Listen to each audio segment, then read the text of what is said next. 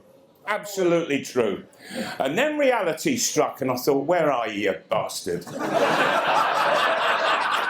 And there he was, hands in his trench coat pockets, hunched, going round the corner flag, and I'm screaming the length of the pitch, read that and weep, you bastard! Excellent. I mean, the interesting thing is Malcolm, whether you remember this, you probably do. We used to always, on nights when it was allowed, we used to always have a drink down in the restaurant just down in St James's Park.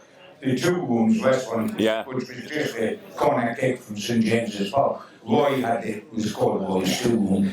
And we used to have, and the night before you were going down for England, just to train, it wasn't the night before the game, we were having a drink in the Two Room before Malcolm went down, and Roy joined us with his girlfriend, and he said to his girlfriend, we are going to watch the match with Cyprus on Wednesday night, he said.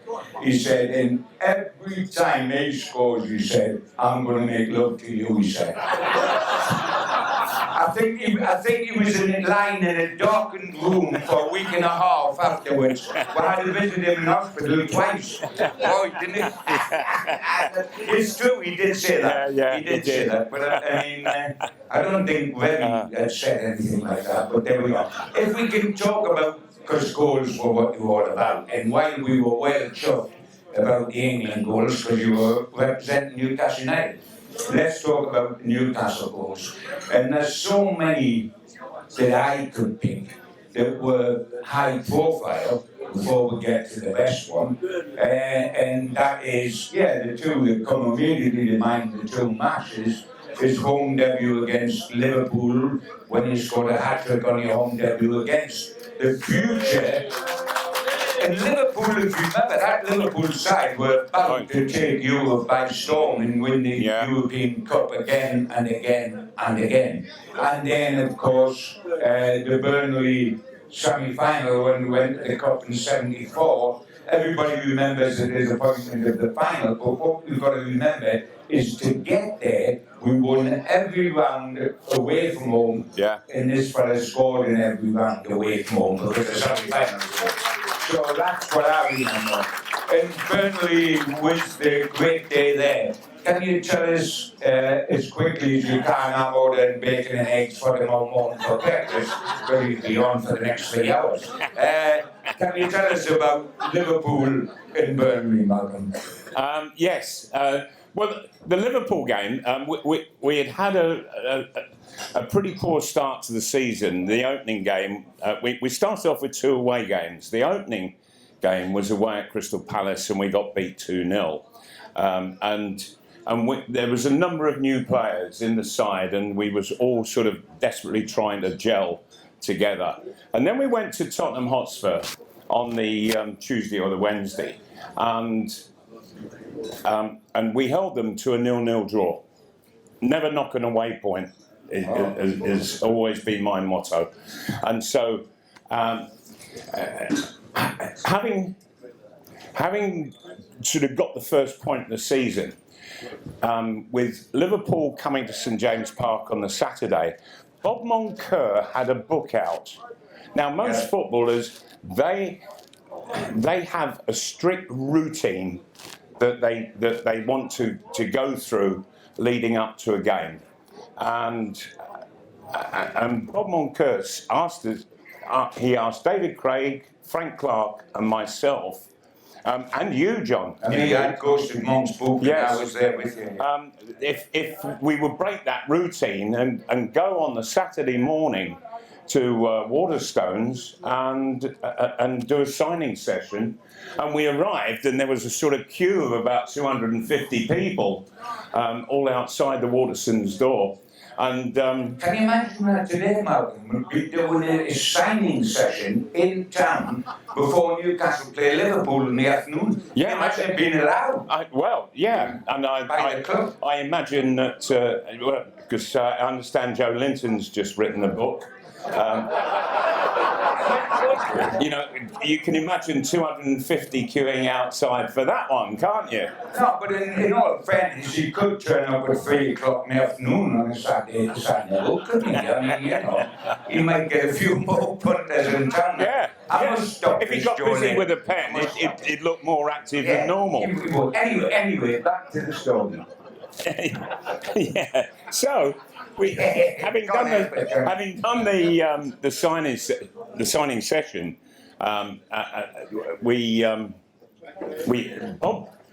Bob, with utter generosity, But what she's not necessarily known for. right? Yeah, absolutely, John. And you know, being Scottish and all that, he took us all for lunch. Well, we couldn't have anything too grand because we were playing That's why he later took it. that afternoon. Yeah, he wasn't daft, That's was why he? he took it. Anyway, so we had lunch and then we walked up to the game, and I found that quite extraordinary because, and you've got to remember that I've been playing for 2 years with Luton, and we had a ramshackle ground then, and it's still the ramshackle ground. Yeah, they've still not been able to move away and get a new stadium built. And our biggest crowd for a league match was about 12,000. And all of it, and I just looked up and down the street and I thought, well, there's 12,000 over there. Cool, dear, there's 12,000 on this side.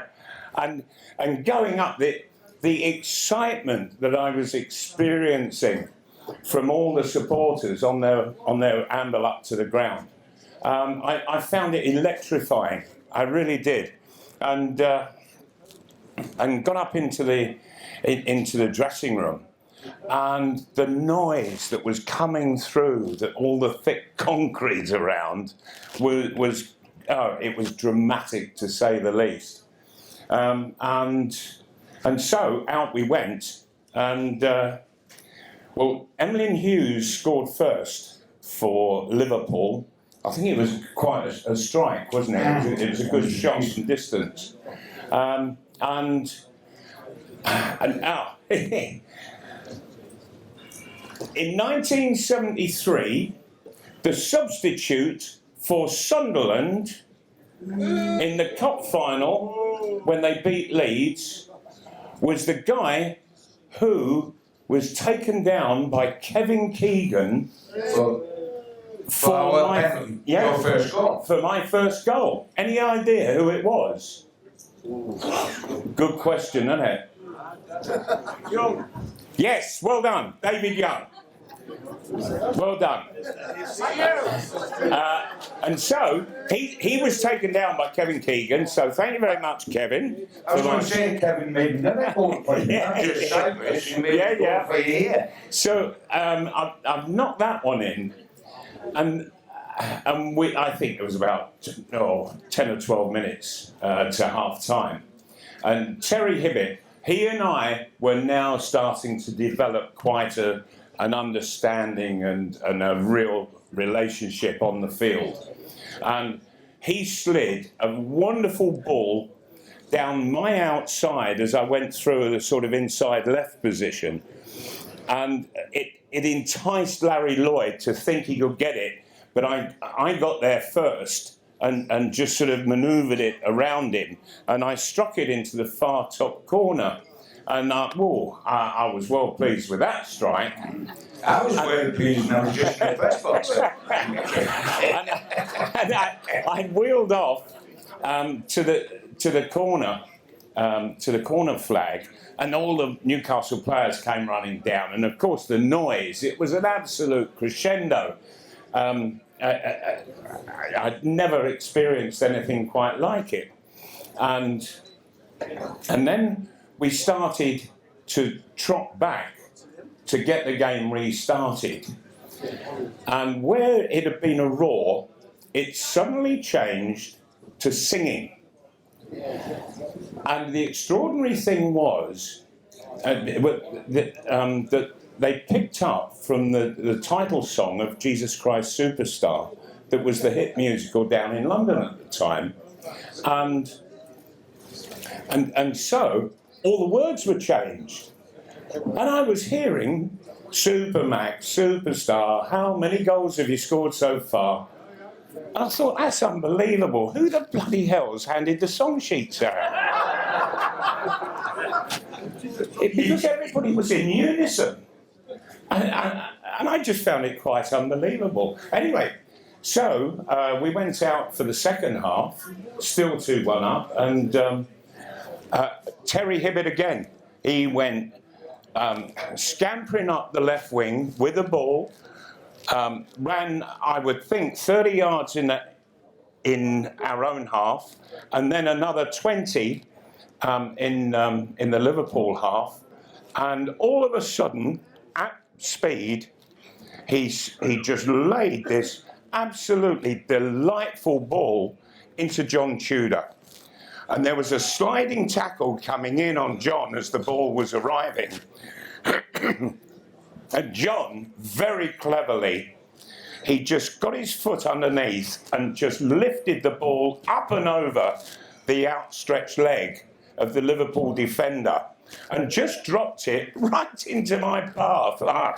So I just smacked it into the corner, and thank you very much, John. It was a wonderful piece of skill.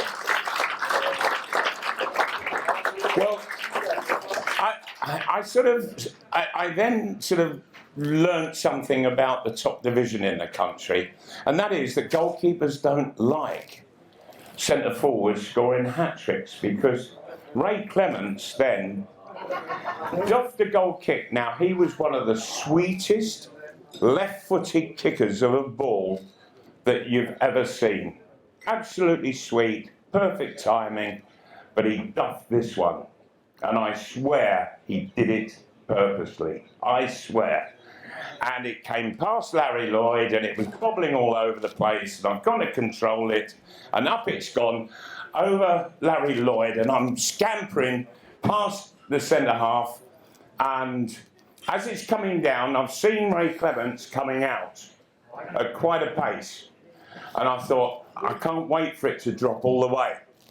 And so I've gone up, and I've met it, and I've lobbed, by volley, the ball over Ray Clemence, and I've landed, and I'm looking, and the ball's coming down, down, down.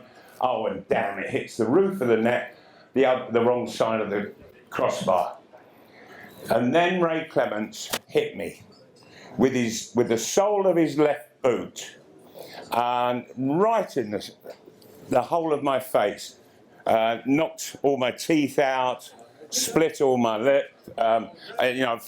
Since that game, I've been shaving the inside of my mouth. And this guy become in England teammate. Yeah, he did. Oh, yeah. And in the sort of lounge of the England hotel, he would sit over there and he would sort of stare at me, because I never said a word to him. Never said a word. I always waited, and I could wait a year. But the next game that we played against them, it was up at Anfield, and he had a habit. If a shot was going straight at him, he would get his hands to it and bounce it. Yeah, do you remember that? Yeah, I remember that. And I realised what he was going to do, and I just flew at him. And so, as the ball hit the ground, I booted the ball and Ray Clemence. Everything went into the net. The referee blew for a foul, although he shouldn't have done, because I played the ball first. I thought it was really unkind. And so the referees picked on me firstly and given a free kick. And then I've sort of turned round and Tommy Smith's gone smack. Yeah. Yeah, thanks very much, Tommy. And I thought, well, the referee's got to send him off for that. The referee didn't do anything. They never sent Tommy off in case they got a smack. That's why. Yeah, I think so. But there was always antagonism between myself and Liverpool, and I revelled in it, and I thoroughly enjoyed playing against Liverpool, and I can't remember losing at St James's Park against them. No, although they used to give us a very difficult time at Anfield, one of the most difficult places to go. I must tell you.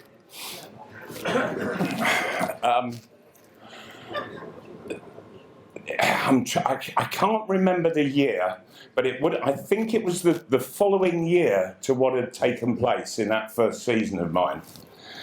And Liverpool had the Salvation Army band playing to keep everybody amused before the game. And so we've arrived down the tunnel, because it used to be then that the teams came out separately. And so we've had to stand at the tunnel waiting for all the band to go by.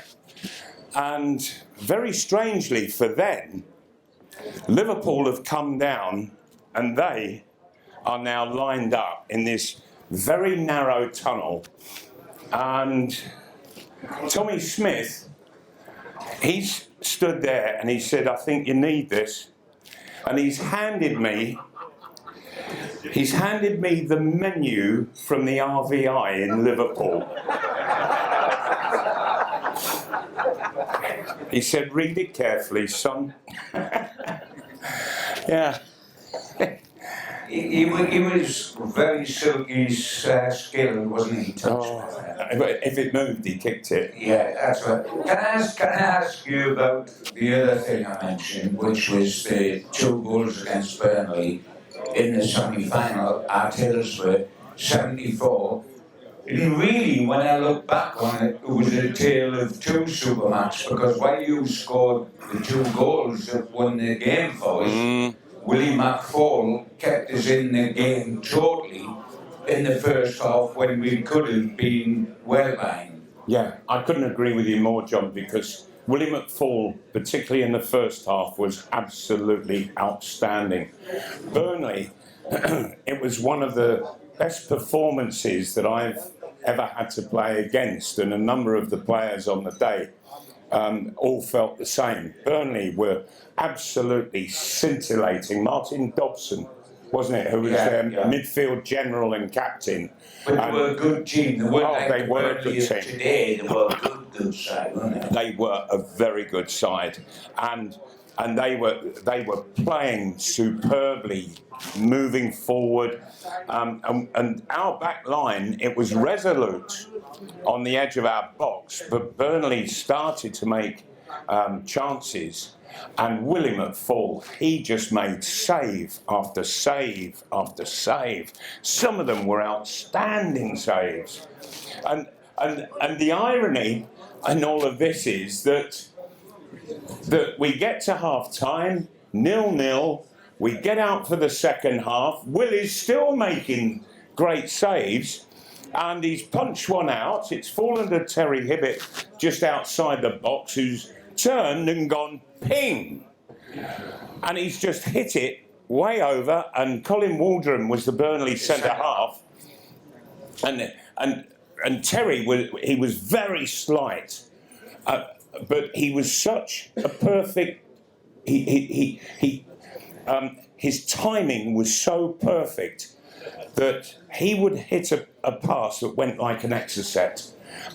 It was absolutely beautiful to be on the receiving end of his passes, and so Colin Waldron thought it was going to drop short, and he started to go forward and realised that this is just going and going and going, and so I've turned and I'm now crossing the halfway line to ensure that I was onside. And Colin Waldron has started chasing me as I'm going after the ball, and he's literally just jumped on my back. And he's round my neck like so, and his legs are sort of on my hips, and I'm still running. And I'm trying to. Gordon Hill was the referee. He was a school teacher from Leicester.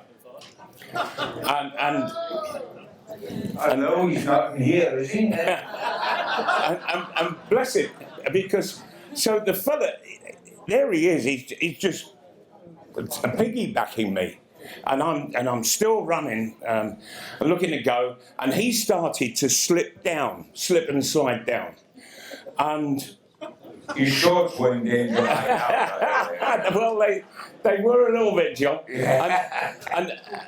and all of a sudden he was now past my shorts and slid off.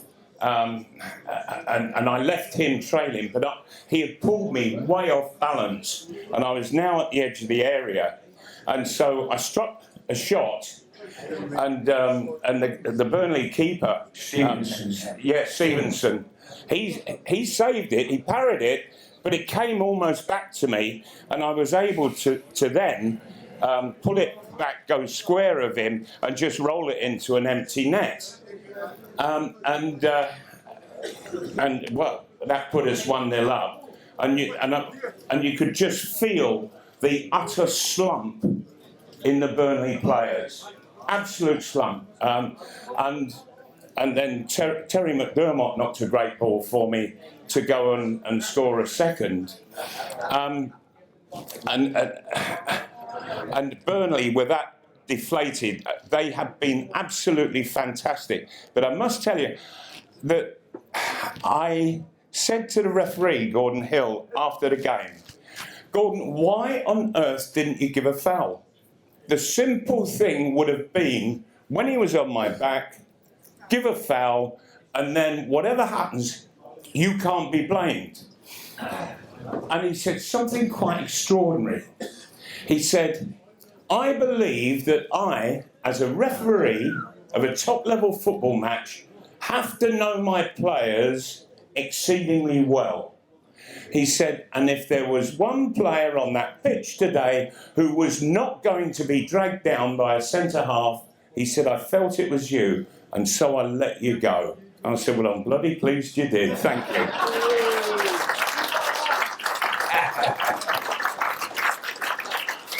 The interesting thing, Malcolm, before just to round off, because that was the semi-final, the final was Liverpool. Yes.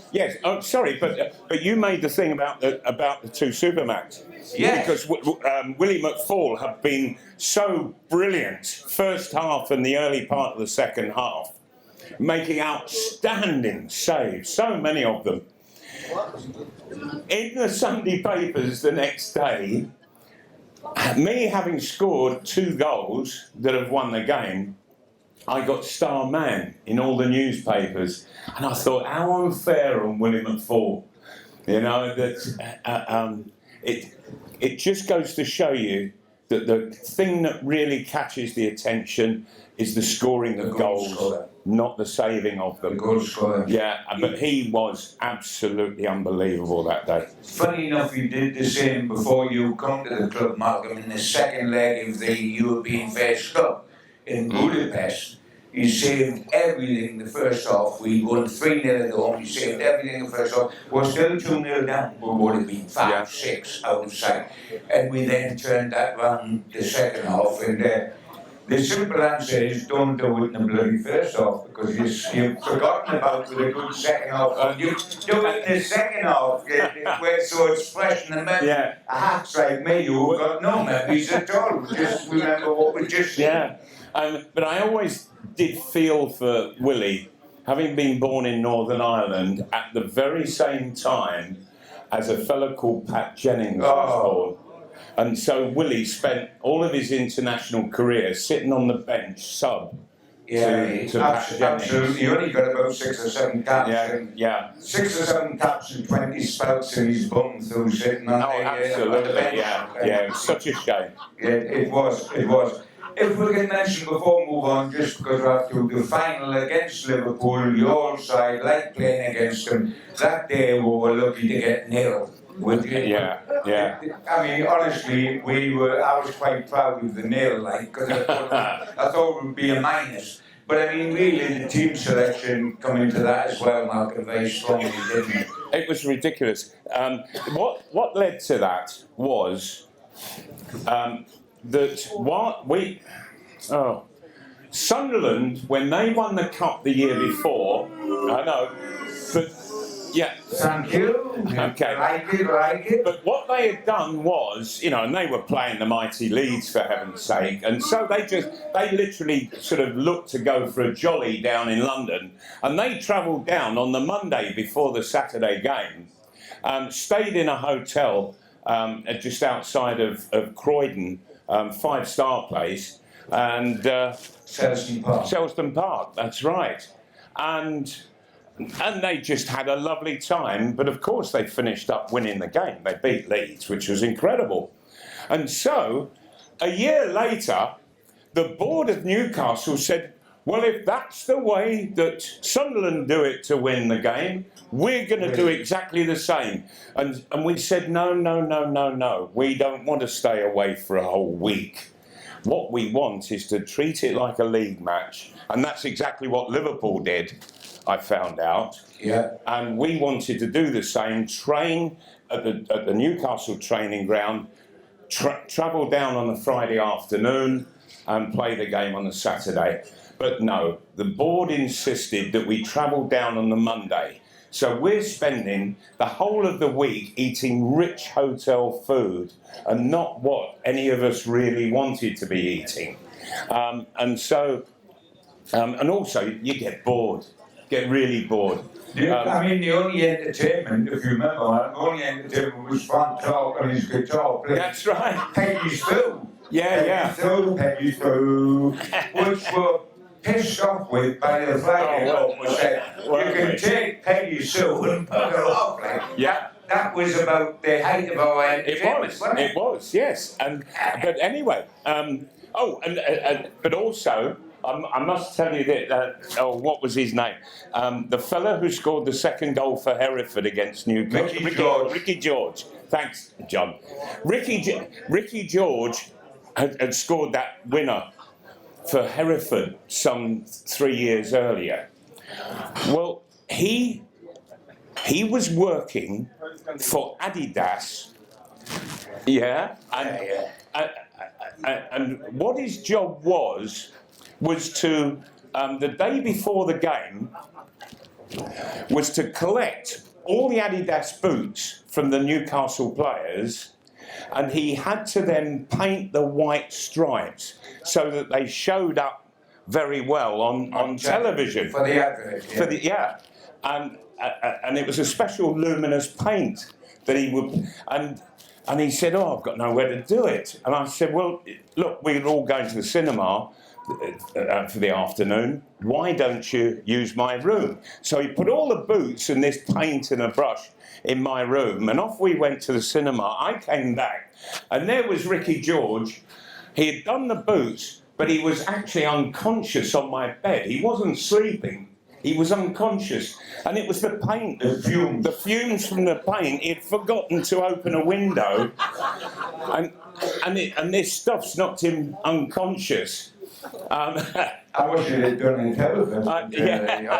Absolutely. Yeah. Anyway, so on the Thursday,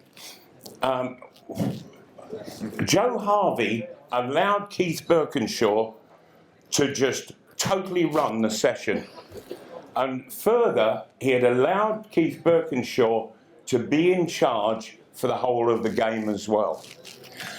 Because Berkey, he was having a dreadful time trying to get a new contract out of, and a bit of a rise, because he was paid an absolute pittance, and trying to get a rise from the board of directors. Joe had no luck with him, and so Berkey, he was really upset about this, and he was making all sorts of threats. And Joe, just to appease him, said, look, Berkey, you take control of the team, you pick the side, you organise the training for Thursday and Friday. And so Joe thought that because we had always played with Stuart Barraclough out on the right wing, and so when the opposition had the ball, we played 4-4-2. As soon as we got the ball, Stuart pushed up and we went 4-3-3. And it worked very well. Keith Birkinshaw decided to leave him out. Now, Stuart Barraclough was one of the best crossers of a ball that I ever played with. And he was lightning quick. And Liverpool had a left back, Alec Lindsay, who was the slowest cart horse in the game of football. And he must have been absolutely pooing himself at the thought of having to face Stuart Barraclough for 90 minutes. And then all of a sudden we've arrived at Wembley. Excuse me, the team sheet has gone into the Liverpool dressing room, and Alec Lindsay's gone, Stuart Barraclough not playing? Ah, wow. And Stuart Lindsay just went down that line all day long with Steve Highway and absolutely murdered us because Stuart Barraclough wasn't there, and Keith Birkinshaw had brought, I think, Jimmy Smith in. Jimmy Smith. And so we played a very narrow four that there was no width whatsoever, and it killed us. Yeah, and we just couldn't get the thing going at all, and we kept saying, you know, for heaven's sake, he didn't even make Stuart Barraclough sub. No, he didn't. No, he was up in the stand. Tommy Gibb, I think, was. Tommy Gibb was the sub, and well, he couldn't have made a worse decision, because John Tudor and I, along with Stuart Barraclough, we could score against anybody, but take Stuart Barraclough away and play a narrow four in the middle.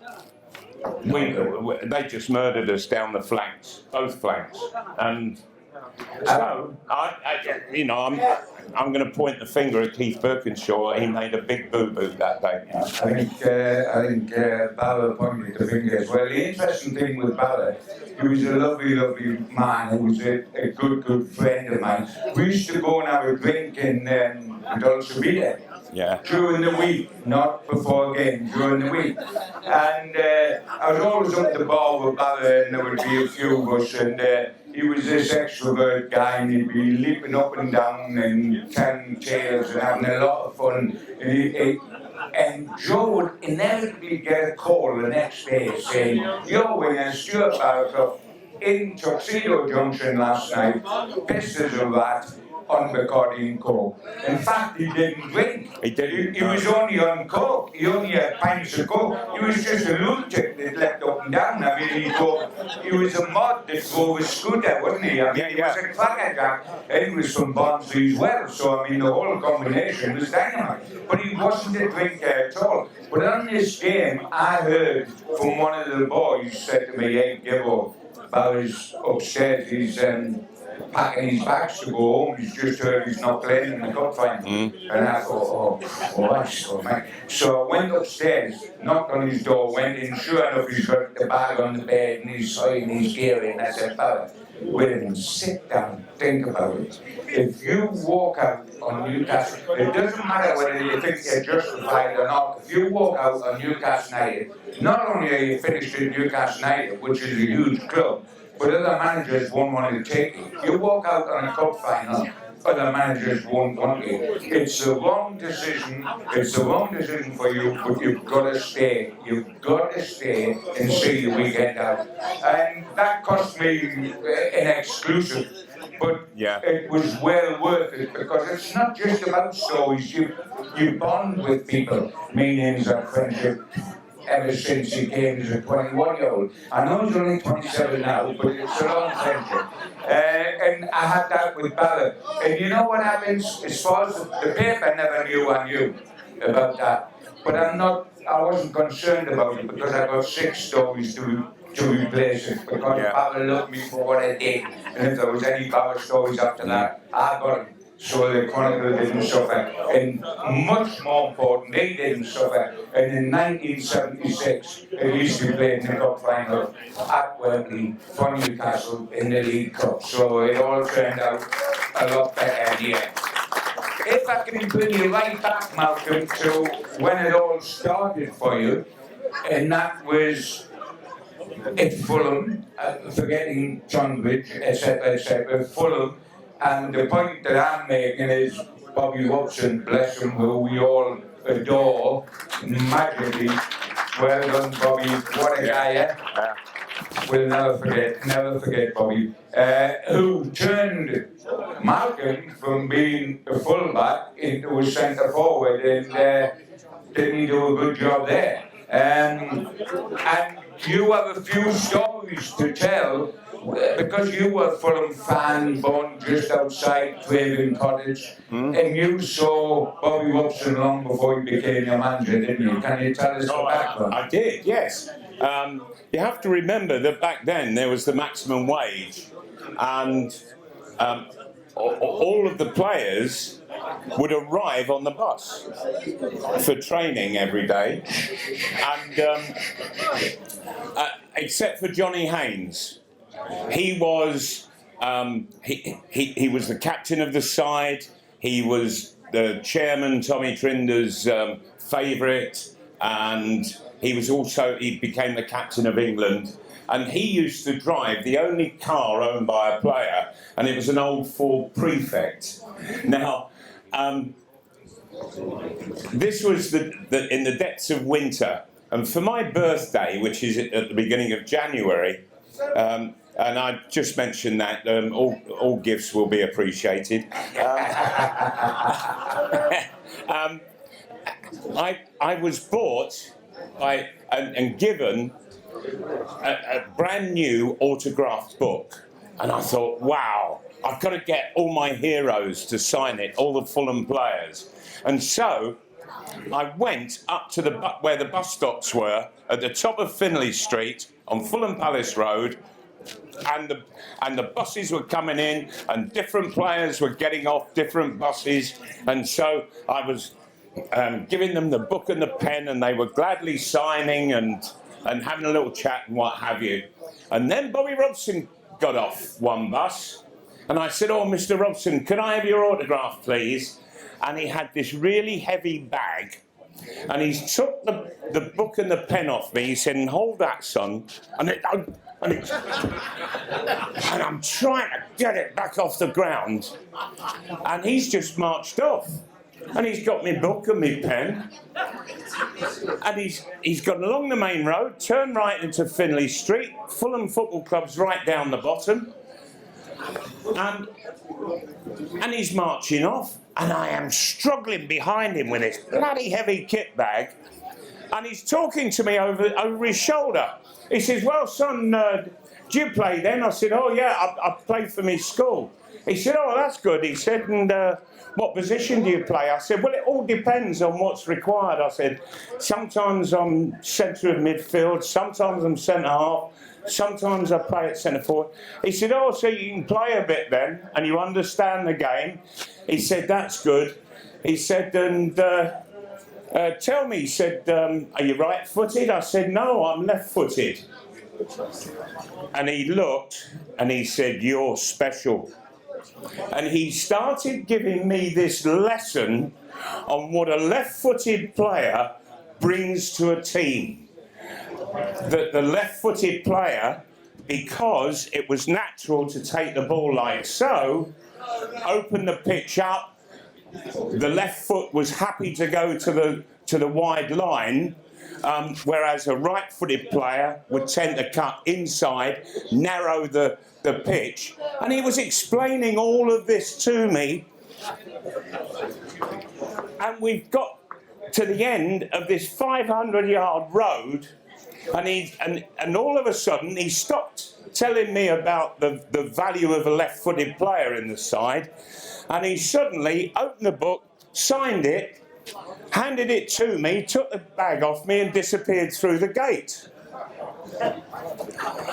I was 8 at the time, but I'd listened carefully to what he had to say, and 10 years later, I wasn't living in Fulham, I was living down in Sussex, but I was playing over in Kent for Tunbridge Football Club.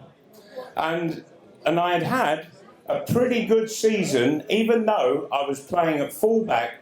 I would play on Saturdays at fullback, And in the midweek, we were playing different cup competitions, and Harry Haslam, the manager, would play me up front, and I was scoring a few goals for him. And come the end of the season, he said, there's clubs interested in you. He said, there's Crystal Palace for sure. And he said, what do you think? And I sort of went to Crystal Palace, had a little bit of a trial. I did all right in the trial, but I just saw dressing rooms full of players, and they only had 2 teams to put them into, and they just seemed so overloaded with players, and I thought, I'm not sure I'll find my way through this lot. And then Harry Haslam phoned me and he said, look, he said, I've had Bobby Robson on, who's the newly appointed manager at Fulham. He said, he said, will you get yourself up to Fulham Football Club? He said, you'd like to sign? I said, oh, it's my boyhood club. Yeah, I'd love to. He said, right, get up there. And he said, and have a chat with Bobby Robson. I said, right, thanks. Drove up, parked outside, went through the gate and up the steps to the offices. And I said to the lass at reception, I said, my name's Macdonald. I said, Bobby Robson is expecting me, I believe. Oh, she said, yes. Go to the end of the corridor, and it's the last door on the left. She said, knock, and he's expecting you. I said, right, thanks. So I've gone up there, and I've knocked on the door, and I hear her, come in. So in I've gone, and there is Bobby Robson, sitting at his desk, and he's reading. He's reading this very important sheet of paper in front. And he's just sat there, totally ignoring me, reading this piece of paper. 2 minutes passed, 4 minutes passed, 5 minutes, 6 minutes. I later found out from Eric Gates, when we were doing the Legends programme, that this was a ploy of Bobby Robson with everybody when it came to contract negotiations. That they would come into the room and he would just leave them standing there and make out he's reading at his desk. And he would just make them wait and wait and wait. And of course, you get more and more nervous. You feel as if you've made a mistake in coming. You're quite unwanted. And so I'm stood there, and Bobby Robson, finally, he's dropped the piece of paper and he's looked up. And he's looked again and looked again. He says, I know you. He says, you're that little squirt that was pestering all the Fulham players up at the bus stop with your bloody autograph book, he said. And do you know, he said, you've followed me all the way down Finley Street, all the way to the gate, and you never shut up all the way down. He said, now, right, let's get on with talks. And I finished up signing for Fulham. And Bobby was great, wonderful coach, absolutely brilliant. But he was managing Fulham Football Club, who had just been relegated from the First Division, and he had all his old teammates, and they were all getting a bit old and past it, and they didn't want to lose their position and situation at Fulham Football Club, and they were going to hold on to it as best they could. And Bobby Robson, he was all for bringing the kids through. And so, having signed for Fulham, there seemed to be an awful lot of arguing going on between the senior players and Bobby Robson, and Fulham was decimated with injuries in that early part of the season. And so, having started playing at left back for the reserves, I finished up at centre forward, and I was banging a whole load of goals in. And then there was further injury in the first team, and every single forward in the club was now injured. And so I was called into the first team by Bobby Robson and told to play up front. And as it so happened, well, in the first game, it was at Oxford United, and I scored 2, but both were disallowed for other people being offside. But then, the next game, it was on a Friday night, we were home to Crystal Palace, the other club that wanted to sign me. And midway through the first half, I broke through the Crystal Palace defence, went round the goalkeeper, John Jackson, slid the ball in, and this was the first goal that Fulham had scored for 968 minutes. At some point in that game, if nobody had scored for Fulham, it would have reached the dreaded 1,000. Oh, and that's taboo. And so I halted that embarrassing situation, and we finished up winning the game 1-0. And I scored in the 4 games that followed, and so I'd scored 5 in 6. And Bobby Robson was sacked. There was an uprising by the senior players. He was sacked, he went, I was dropped, and I never played again. And I was top goal scorer of the club, playing in the reserves. And I was top scorer until the penultimate game of the season, when Brian Deere was brought in from West Ham, and he finished up scoring 6. And I was just so pissed off with the whole situation that I'd been in contact with Harry Haslam. He had moved on to Luton, and he had said, so Johnny Haynes is really pissing you off. I said, yeah. He said, well, go and tell that to the chairman. And I thought, oh, how do I say that? So I've really thought it out. And I've gone to see the chairman, Tommy Trinder, who was the greatest comedian in this country at the time. Before Mike Ashley, by the way. Yeah. And so he said to me, what do you want? I said, well, I would like a new contract with a massive rise. I said, I'm struggling to live on what you're paying me. And I said also, I feel that I should have a place in the first team. He said, you're staying on the same contract, you won't be playing in the first team, now go away. I said, right, if that's the case, when I get on the training ground, the first thing I'm going to do is I'm going to smack Johnny Haynes. I'm going to right-hand him. He said, where would you like to go, son? You've got it, transfer. And in two days later, Alex Stock, the manager of Luton, arrived at Fulham Football Club and did the deal, signed me up, and I went to Luton. Best thing that ever happened to me, for the simple reason that they allowed me and my game to flourish together. And Joe Harvey was ever grateful for that. Absolutely, so are we. The interesting thing with at least Bobby Robson, who was good with faces, remembered you when you were going to sign from this list. Oh, it's amazing. Yeah. It's amazing because you could never remember anybody's name. No, that's right. Can we bring it bang up to date, because we're running out of time, as I knew we would. We haven't even started Malcolm's career, and this is a three-parter, by the way. We'll be here the following 3 Fridays to conclude all the stories. Can we bring it up to date with Newcastle United now, before we finish, because this is a momentous time for Newcastle United. After 14 years, thank you, God.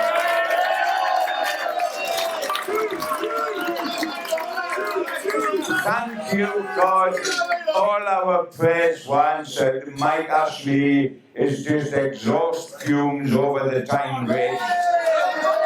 Steve Bush has gone with him, Steve Agnew's gone with him, Steve Clemence has gone with him, Lee Charnley's gone with him. The good news, the interesting news, the good news is that Lee Charnley won't be at the game tomorrow. The bad news is that Mr. Howe won't be at the game tomorrow either. Can you bloody believe our luck? Yes, you can. It's Newcastle United. He's got COVID. I mean, honest to God. Can you believe that that could happen to us? But it's happened to him, and it's robbed him of a wonderful moment when he would have felt the love of 52,000 Geordies. But I hope that wherever he is watching, it comes through the screen to him, and I'm certain it will. We wish him all the best. We've suffered enough. This is the turning point.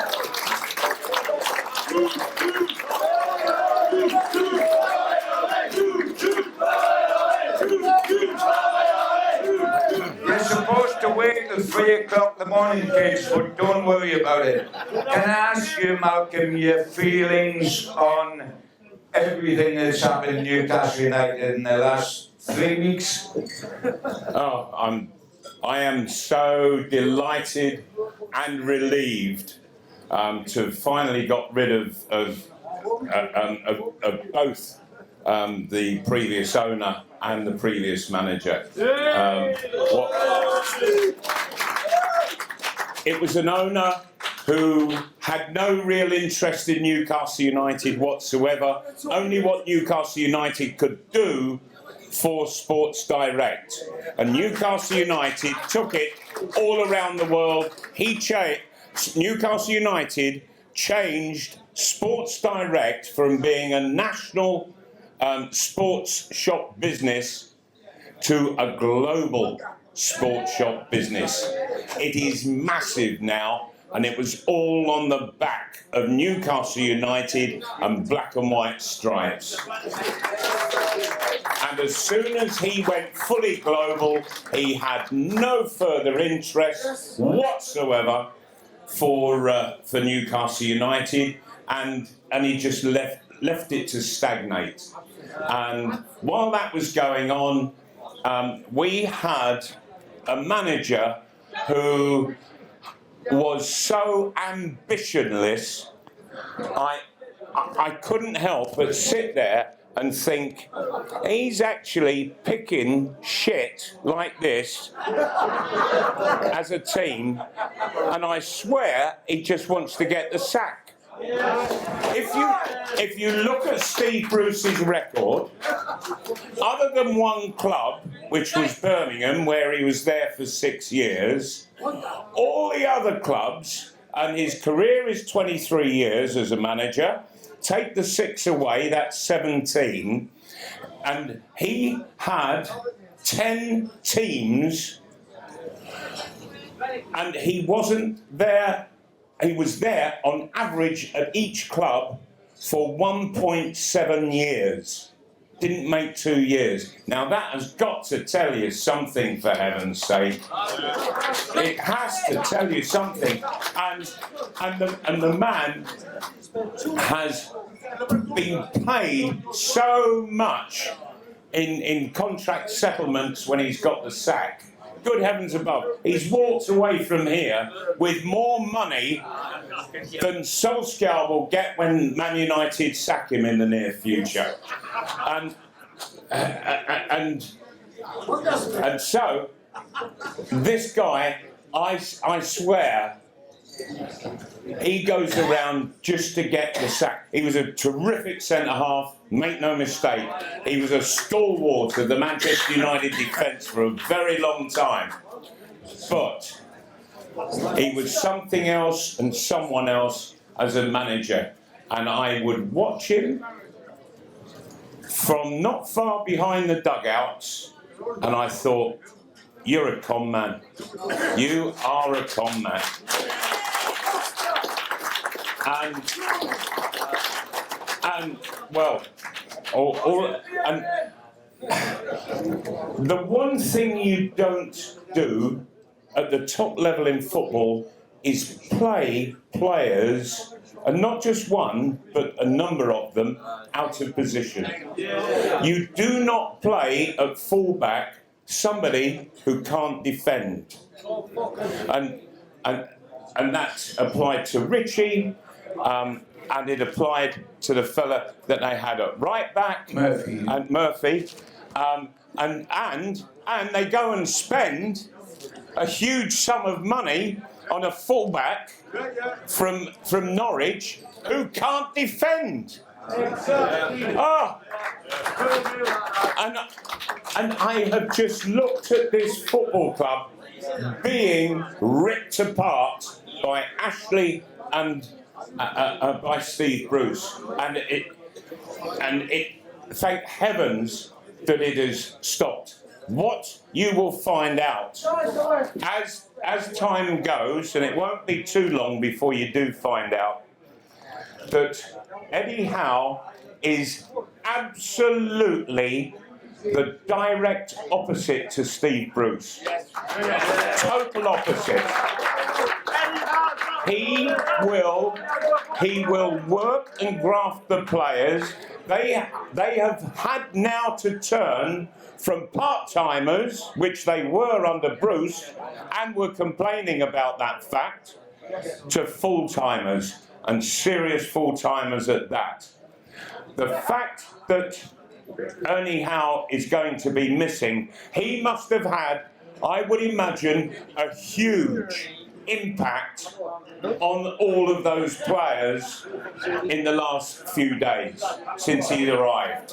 And if that doesn't drive them on to do the very utmost they can to get a win tomorrow and to make it a memorable first game for the new manager, despite him not being able to be there, then I give up. But I really feel that they will be spurred on by the fact that he'll be absent.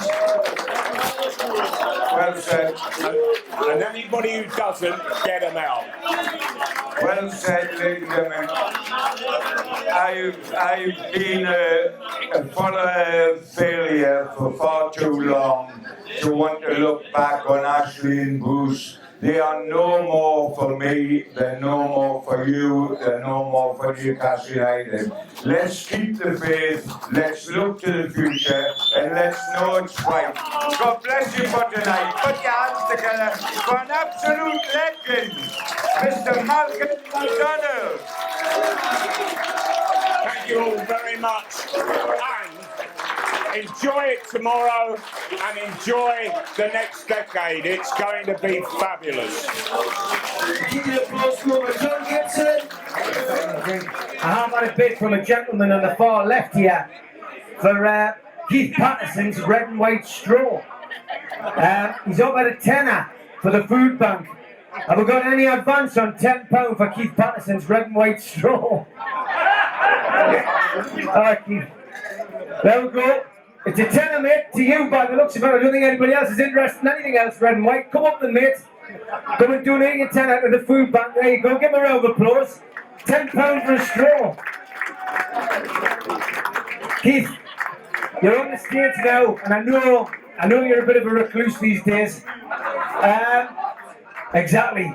It wouldn't be an NUFC Matters 2 if we didn't get Keith up. I'll hand that over to Steve Hastie. Keith, you only wrote one letter.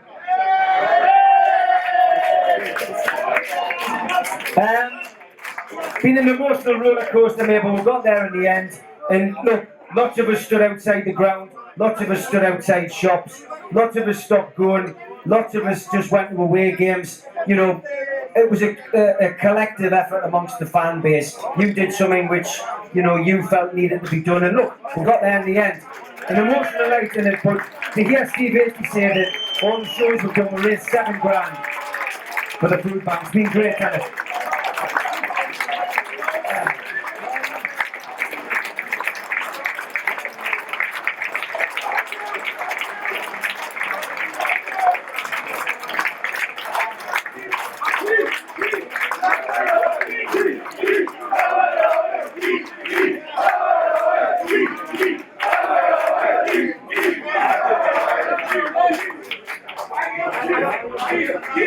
Oh, God. What a bunch of shit houses you are. I'll tell you something. I might only wrote one letter, but it was a good letter.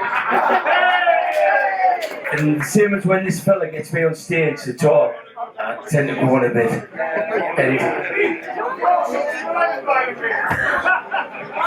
you think Macdonald could talk with any of this? But seriously, I want to thank Steve Hastie and Steve Ray and Neil Mitchell for letting me get crash that dude, Three Amigos, because I'm not sure whether they realised at the time, but what they did was they gave me a platform to promote the story. They allowed me to put a story forward, and there's things that are going to come out. There's things that will come out in time. Ant and Deck have been taught us this week, and their publishers trying to get a book out. And what it'll do, it'll tell you stories like the club knew by July this year that we were going to get the takeover. The takeover was smashed with the cat case in July this year, and the Premier League begged them not to take the cat case into court when they did, and 33,000 youth people went forward and you put your case forward, and it's the biggest amount of people who's ever supported a case in the cat ever, and that was Newcastle United. And all I did was, I was just a football fan putting forward like an argument that I knew the competition law was something I'd worked in would win this case, but it was because of you people. All you people did was you fought, you encouraged me. Him, he's had more shit than anybody in this fan base. I can't take the shit. I don't like getting criticism, but he keeps putting up with it time and time again. He's brought everybody in tonight, and I tell you what a fantastic atmosphere it is, and anyone sitting back has backed me all the way through it. And what's going on at the minute, I'm going to tell you something, is people are supporting the Qatar government in a geopolitical war. And there's about 50 trolls, and you know them all, and I don't mind saying it, you know them all, the chutneys, the telly beans, all these idiots. And they batter him, they batter Holly, they batter Steve Hastie, they batter me, Mitch and everything. But I tell you what, block them. Don't argue with them, block them. Because that's what they want. They want you to give them an audience. And what's going to happen is, they're all going to get exposed because Qatar's against us. But that's what they're doing. And what they're doing is they're going after him every day. He takes shit every day. Steve Hastie takes it, I take it. But it's wrong. It's wrong. There's people in here, and the lads from podcasts, you shouldn't be taking this. And what's going to happen next is, Newcastle's going to win games. You're going to go to Wembley. You're going to see us lift silverware. You're going to see us go to Europe. You're going to go to Southampton away. You're going to play wingers again. You're going to be on the front foot. Newcastle are going to win things, and you're not going to watch it. Make sure that you all just sit and smile. Smile at the Mackhams. Smile at everybody that condemns you, because Newcastle's going to go somewhere. The reason it's going to happen, is because of you lot here. The reason I fought for it was for you lot. You lot deserve everything you get. Newcastle United, the greatest football club in the world. You're the greatest fans. Don't ever let anyone stop you getting what you're going to get. Smile and enjoy it. Don't let anyone take you down. This is our moment. This is our time. It's all about Newcastle United. Thank you for Steve Ray for giving me a platform for the last year. I don't know how you put up with it, Steve. I really don't. I don't know how you put up with it. You've been an absolute diamond. Steve Hastie, you're all on. Thank you all for what you've done for me. But I'll tell you something, I am going to disappear, but I'll come back, I'll write a book, and I'll tell you the truth of what really happened. Take care. I love you all, everybody. Well done, Keith Patterson. Thanks to Malcolm, thanks to Gibbo, thanks to all the bar staff, thanks to Lynn, thanks to everybody at the Irish Centre. Those of you who have a beer, see you next week. See you next week. I've been Steve Ray. Good night.